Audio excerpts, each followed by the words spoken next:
What do you see when you look in the mirror? What do I see when I look in the mirror? That's a big question. I just see somebody just who's got room for improvement, who's got room to grow, but who's trying to grow every single day. I'm not a finished product because no one is, and no one will ever be, and I'll never be. But at the same time, I see someone who's continuing to reach for God, who's continuing to try to find just his way and what he wants me to do, and someone who's really trying to leave this world better than the way I found it. That goes for my own family, that goes for the world at large. Just want to make an impact. And that's what I see when I look in the mirror. Someone who's definitely not perfect, but someone who's trying every single day. That's consciously even thinking about these things, because the biggest work I can do and anyone in this world can do is self-work. But this self-work is coming for me. I don't know what the viewers or anyone listening to this believes in, but for me, it's in Jesus Christ.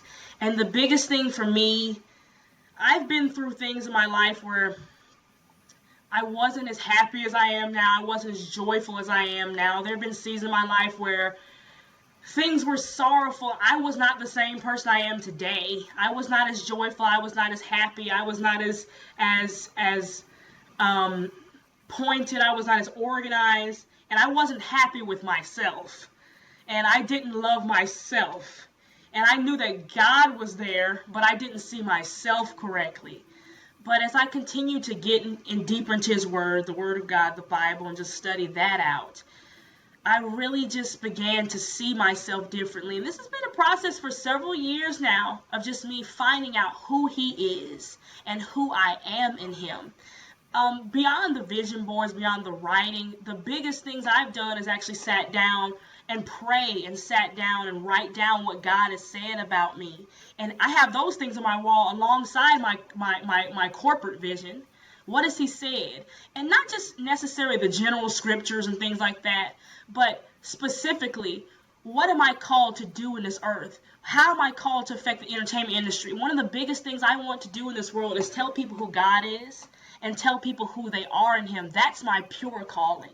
And I only got that revelation from spending time with God and really sitting down and asking him, not just, we're all believers are called to minister the gospel, to preach the good news, but how does that work specifically? And for me, he's told me it's about showing them who he is and showing them who they are in him.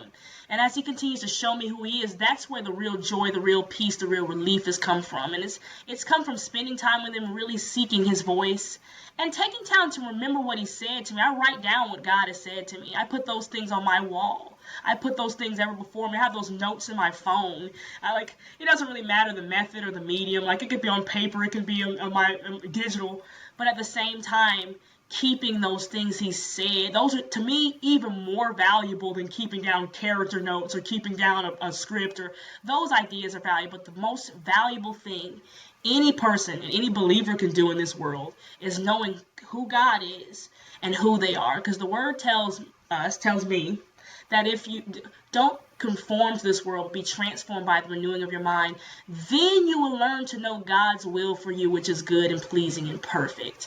So when I decide to renew my mind, was renewing my mind, believing God is who he says he is, and I am who he says I am, confessing those things, really getting those things in my heart, changing the way I think by changing the way I speak.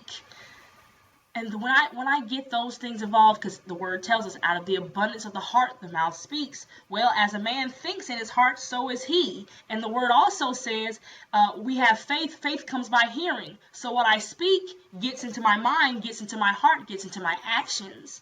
But when I decide to start speaking differently, I'm a child of God. I'm loved by God. God is all good. When I start to speak those things to my life, my heart changes, my life changes. And not only that, as we're renewed by our mind, we learn to know what God's will for us, which is good and pleasing and perfect. And it shows us that there are two things that are happening here. When we know who God is and who we are, then we know what we're called to do. Though the realization of who God is and who we are actually opens the door for our purpose. There are many people out here, I don't know my purpose. I don't know what I'm called to do. I don't know what I'm supposed to be doing. I don't know who I am. I'm lost. the way to find out who God's will for our life, not just our own will, his will for our life.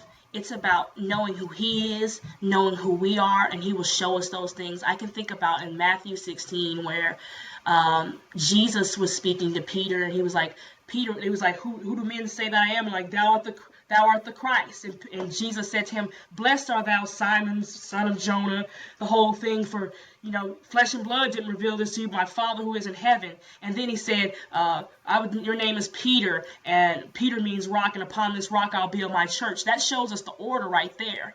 Oh gosh. When Peter looked at Jesus, who is God, when Peter acknowledged who God was, Jesus turned around and he told Peter his identity and what he was called to do. You're Peter, you're called to build my church. But that came from Peter first acknowledging who God was. And that comes through salvation, first of all, being saved, and then also inquiring, subsequently renewing our mind, because we can be saved, but it takes us renewing our mind. That's the biggest thing after we're saved. And so him acknowledging who God was actually opened up the floodgate for him realizing his identity and what he was called to do. So when I see myself, I know that that's my biggest calling and biggest mantle in my life, and everything I'm doing now, even with the Gridiron Gang, even with the sitcom, even with hip hop, it's using mechanisms to trying to get the message out of the gospel of Jesus Christ, and also that God is who he says he is, and you are who he says you are. And that's really it. Okay. I mean, wow. Like 19 years old? Yes, sir. Wow. Wise well beyond your years.